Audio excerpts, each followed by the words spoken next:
जिथे मी उभा आहे ही जमीन पारधी समाजाच्या देण्यात आली पाहिजे।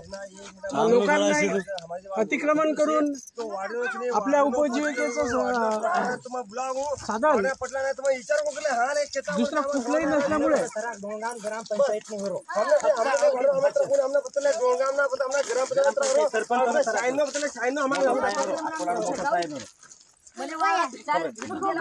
नमस्कार काका, आपलं नाव सांगा।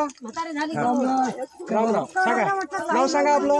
रामलाल चव्हाण। रामलाल चव्हाण, वय किती आहे आपलं? 70 वर्ष।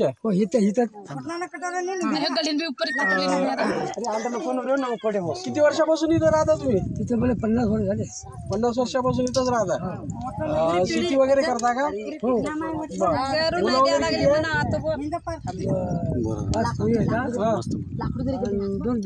बस, आता शासनाकडे काय मागणी आहे तुमची? काय वाटते तुम्हाला शासनाने तुमच्यासाठी काय केलं पाहिजे? शेती देण्यात रस्ता, ग्रामपंचायत रस्ता लागेल। आणि ग्रामपंचायत तुम्हाला काय त्रास आहे सध्या? ग्रामपंचायत म्हणजे पहिला जो चालू करा होता का नाही, त्यानं या हे वावर त्यानं हे दिलं होतं कशाला ठोक्यानं, त्यानं पैसे खाल्ले, तो झाला फरार बुरीचा, तो गेला फरार। या समोर या इकडून,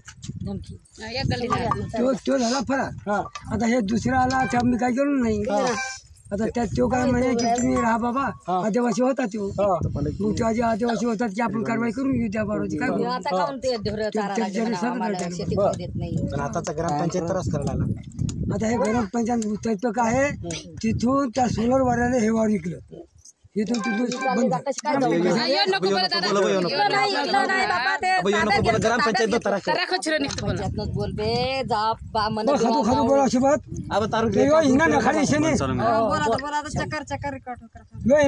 ग्रामपंचायतच्या अंतर्गत येत असलेल्या इकला जमिनीमध्ये आलेलो आहे। तिथं अनेक वर्षापासून काही पारधी समाजाच्या लोकांनी किंवा इतर समाजाच्या लोकांनी अतिक्रमण करून बऱ्याच वर्षापासून आपल्या परिवाराची उपजीविका भागवित आहेत आणि त्यांना आता म्हणजे इथून काढून देण्याचा प्रयत्न करण्याचा प्रयत्न चालू आहे। तर आपण त्यांच्याकडून त्यांची काय वस्तुस्थिती आहे ती जाणून घेऊया। सर, आपलं नाव सांगा। गजानन बबन भोसले। आम्ही या ठिकाणी 22 वर्षापासून राहतो। या मुलाचा जन्मच माझा या ठिकाणचा आहे। पहिले पालाच होतो, आता झोपड्यात आहो। तर आता एवढे दिवस गेले, तर आता कसं पहिली काही सुविधा नव्हती। पहिले समजा काही बैल शेळ्या ज्या होत्या त्याच्याला काही कामं होत नव्हते। आता या शेतीसाठी ट्रॅक्टरचे कामं जर लावले तर कोणी दड पण टाकते। तर यासाठी आता आम्ही या भूमिकेवर आलेलो आहे की ग्रामपंचायत डोणगाव कार्यालय आम्हाला ठाणे डोणगाव पोलीस स्टेशन ठाणेदार यांचा त्रास नाही। आम्हाला कलेक्टर साहेबाचे आव्हान जेवढे कागदपत्र दिले तेवढे आमच्याकडे आहेत। आज रोजी जे आम्ही गेलो ते सर्व आमच्याकडे आहे कागदपत्र, त्यांनी आम्हाला काढून दिले नाही। कलेक्टर साहेबांना आदेश केलेला आहे की करोडोची 4 एकर जमीन भूमिहीन समाजाला, पारधी समाजाला, प्रत्येक कुटुंबाला मिळणार असा आदेश वरून झालेला आहे असं आम्हाला सांगितलं। डोणगावचे ठाणेदार या ठिकाणी 4 महिन्यापूर्वी इथं या जमिनीमध्ये आले व आम्हाला सांगितलं आम्ही तुम्हाला हटवू शकत नाही, परंतु डोणगाव ग्रामपंचायतचे सरपंच या ठिकाणी कोऱ्या कागदावर लिहितात, दाटून त्याच्यावर शिक्का मारतात आणि इथलचा शाहीन एक माणूस आहे ते सरपंचाले सांगते की तुम्ही असं असं करा। ते आणता तिथं डिवंडी देतात की तुम्ही सर्व पारधी समाज 2 दिवसाच्या आत इथून चालले जा, नाही तर तुमच्यावर कारवाई होणार आणि आम्ही हे गायरान हटवणार, अशी आम्हाला रोज वारंवार धमकी चालू आहे।